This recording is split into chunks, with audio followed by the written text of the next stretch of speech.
Hello and welcome everybody to My Hero Academia Chapter 309 review. This chapter is titled, Can't Be a Child Anymore. I'm just going to hop straight into it, don't have anything to say before. So this chapter starts off with two of the Ketsu Budo Academy, 30 years, along with Shindo and Turtleneck. Or they go to class Shindo and Turtleneck, they don't appear again. Or actually, they do appear again in this chapter, my bad. Miss Shizuku Makabe, Mr. Smith dude, he could stiffen non-real objects. And then you had the boomerang guy, Teko Toteki, Boomerang Man. They just sort of appear in this chapter here and just see this dude called Muscular traveling through the sky with Deku pulling him with float, all tied up with black whip and some rope. And they make comment on Jailbreaker. He's been, then you see Shindo and Turtleneck goes, I never got to thank him. And then the people in the building go to help Shindo. And they're like, we can work our magic on him, please. Just, we don't want to see a kid die, pretty much. And then he says, we should at least hear you out after seeing that. And then Shindo thinks, was that the one from the exam? But he's got a totally different vibe. Was that really the same kid? And then you see some armed forces, and he's like, and they're like, halt, say your business. And then Deku comes in and says, you've hired maidens here, right? And then the guys realize, that's Jailbreaker right there, right? And then Deku just speeds away. And he makes a comment on the fourth has quieted down, and he apparently makes a phone call to All Might, saying he's heading back. So that means he is in league with All Might, as we'll learn later in this chapter. So we cut over to All Might, who's got this really cool, just leather-looking jacket on with some cool sunglasses. I mean, it's very funny, just the way he looks. And Deku just comes speeding in, and All Might says, are you hurt? Deku says, nah, I'm alright. All Might says, your arms and legs, just fine thanks to you. And he says, good, you ordered these from America before it was shut down, these mid-gauntlet compression support items. So they're pretty much just support items that go in his wrists that help reinforce his body whenever he makes punches. But he can't use them at 100%, which he's not really mastered yet. He's at 45% right now. But so he can use them at that power. They're sort of like if you watched the first My Hero Academia movie. They are the things that oh man, I forget her name. But they were things that Dave, who was All Might's former sidekick, gave him to use during that movie, but then broke in the movie timely.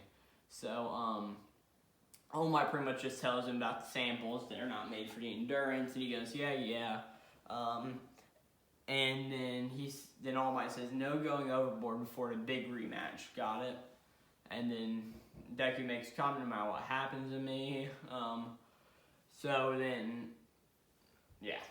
then he gets a phone call saying, I'm on my way. And then the answer says, hello, All Might.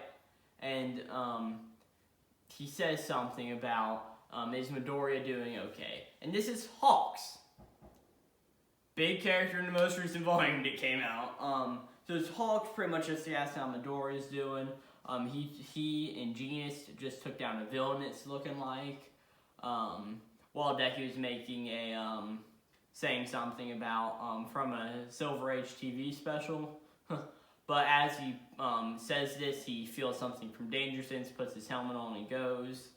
And then All Might is talking to Hawk still, and he's like, no problem so far, Midoriya just got back, as Midoriya just leaves because he saw something, or he felt something, right?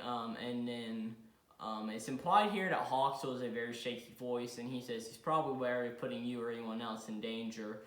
One line of thinking would be to keep him completely isolated to prepare for what's to come, but if the ones who cracked open Tartarus like an egg come, we won't be prepared. It's all over. Like the boy said, practically seeking out the enemy raises our odds of victory. And he says, I realize this puts you in a tough position, but please do your best to help support him in the meantime. And that's all we see of them in this chapter. And then we cut over to the hospital, sort of a flashback, back to where I started these reviews, and what's it called? They say, thanks to cutting-edge medical treatment and recovered girls' arrival at the hospital, a large number of patients recovered and were discharged. Izuku Midori wasn't too far behind. And Dr. Mario comes in and says, it seems that you've previously been warned that these injuries could leave you immobilized. Luckily, you're lucky that you didn't suffer the same injury. In the past, it was as if the little explosions were contained in your body, but this time they made their way to the surface. Yeah, it's pretty much explosion, pretty much saying sort of like something went off inside him and that wrecked his arms, broke them. But he's saying this time they traveled to the outside to do that. And then he says, additionally, I suppose you use your quirk to rapidly reinforce your limbs. So pretty much Midoriya subconsciously used Blackwood to wrap around his arms to reinforce him to be able to fight better.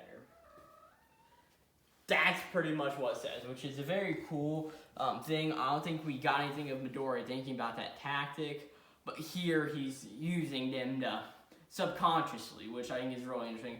That may have been something that like Danjuro Banjo used in the past, sort of pulling the strings on. That could be very fair of what happened.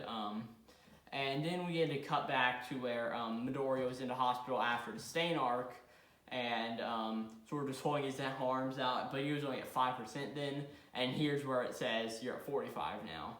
And the doctor says the injuries were similar in nature, but your body has changed since then. Nevertheless, the detonation hasn't stopped, so do be careful.